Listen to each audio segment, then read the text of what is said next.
Hello बच्चों, मैं आपका शिवम मौर्य। मैं आज से क्लास 10th का मैथ स्टार्ट करने जा रहा हूँ। यूपी बोर्ड एनसीईआरटी उसका फर्स्ट चैप्टर वास्तविक संख्या है। वास्तविक संख्या में सबसे पहले हम पाठ परिचय को समझेंगे। पाठ परिचय में सबसे फर्स्ट नंबर में हेडिंग दिया है परिमेय संख्या किसे कहते हैं। परिमेय संख्याएं वे संख्याएं होती हैं जिन्हें p बाई क्यू के रूप में लिखा जा सकता है, वो परिमेय संख्याएं कहलाती हैं। जहां p और q पूर्णांक भी है तथा q डज नॉट इक्वल 0 के बराबर हो, बराबर ना हो, इसे r से प्रदर्शित करते हैं। r मतलब क्या होता है? r मतलब इसे r को रेशनल नंबर कहा जाता है। परिमेय संख्या को इंग्लिश में रेशनल नंबर कहते हैं। जैसे 1/2 हो गया, 3/2 हो गया, 0/1 हो गया। 0 के बटे में 1 लगाया जा सकता है, इसलिए ये भी एक परिमेय संख्या है। अंडर रूट 16 दिया है। अंडर रूट 16 जो है, जो रूट 16 है वो एक पूर्ण स्क्वायर है, स्क्वायर रूट है, इसलिए इसका 4 आ जाएगा। इसका 4 आ जाएगा, 4 में 1 लगाया जा सकता है, इसलिए ये भी एक परिमेय संख्या है। ये भी एक परिमेय संख्या है। इसी प्रकार आगे चलते हैं। अपरिमेय संख्या किसे कहते हैं? अपरिमेय संख्याओं को इंग्लिश में इनरेशनल नंबर कहते हैं। इसे यस से भी प्रदर्शित करते हैं। वे संख्याएं जिन्हें p बाई क्यू के रूप में नहीं लिखा जा सकता उसे अपरिमेय संख्याएं कहते हैं। जहां p और q पूर्णांक तथा q डज नॉट इक्वल 0 है, इसे s से प्रदर्शित करते हैं। इसे यस से प्रदर्शित करते हैं। जैसे under root 2, under root 3, under root 15, इसे स्क्वायर रूट से हटाया नहीं जा सकता है, या ये दशमलव में जब लग जाएगा ये आसान दशमलव में हो जाएगा, लेकिन इसका ये पूर्ण अंक कभी नहीं आएगा। जैसे कि इसमें आता था परिमेय संख्या में, जैसे रूट 16 था, इसका पूर्ण वर्ग निकल आता था, 4 निकल आता था।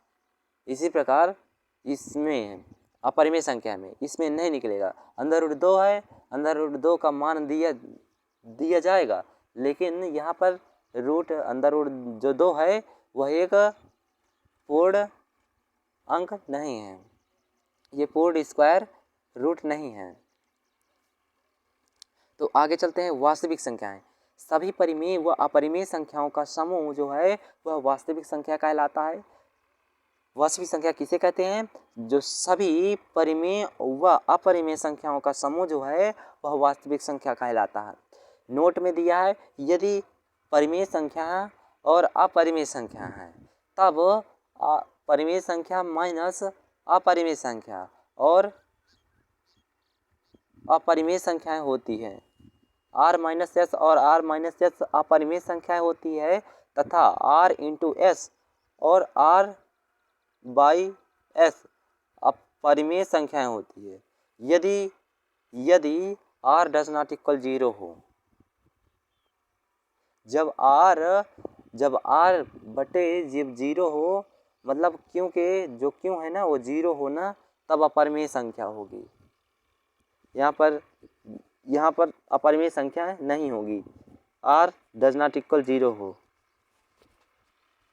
तो भाज्य संख्या किसे कहते हैं? वे संख्याएं जिनमें एक अथवा स्वयं के अतिरिक्त अन्य संख्याओं का भाग चला जाता हो, वह भाज्य संख्या कहलाती हैं।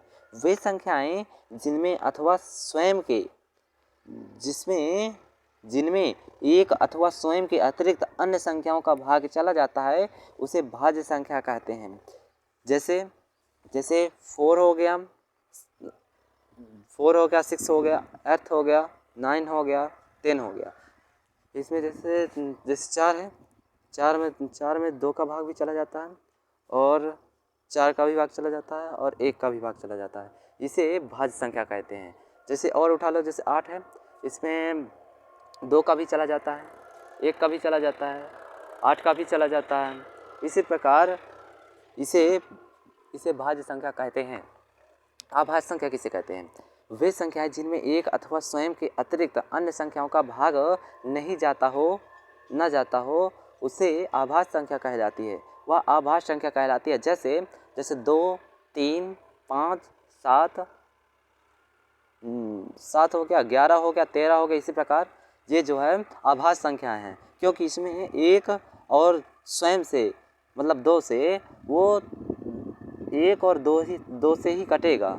इसमें है जो 1 है और 3 से ही कटेगा और अन्य संख्याओं से नहीं कटेगा। और इसमें नोट दिया है, एक ना तो अभाज्य संख्या है और ना ही भाज्य संख्या है। ये जो दिया है वो सत्य है। यह एक ना तो भाज्य संख्या है और ना ही अभाज्य संख्या। चलो बच्चों, आज इतना ही। अन्य वीडियो में, दूसरे वीडियो में आपको और दिखाएंगे। इसे आप स्टार्ट कर दीजिए, कॉपी बनाइए, नोट्स बनाइए और इसे एकदम साफ से लिखिए। स्टार्ट कर दिए हम, अगला वीडियो जल्द ही आएगा।